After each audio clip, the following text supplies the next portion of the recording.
সব নিচ্ছি।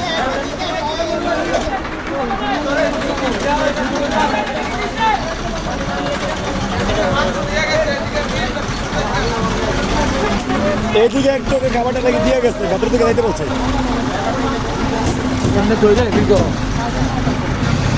আলহামদুলিল্লাহ আমাদের বুড়িচুঙের বাড়ার প্রবাসী ও সমাজ কল্যাণ পরিষদ থেকে আজকে আমাদের বড় ভাইরা বাক্সমুল গ্রামে রান্না করা খাবার নিয়ে আসছেন।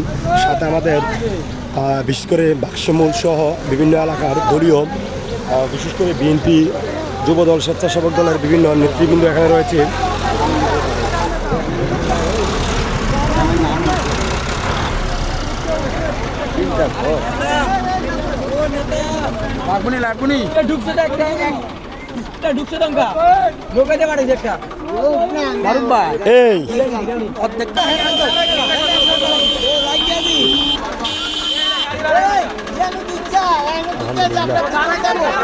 আমরা খাবার নিয়ে একটু পরে ভেতরে চলে আসতাম।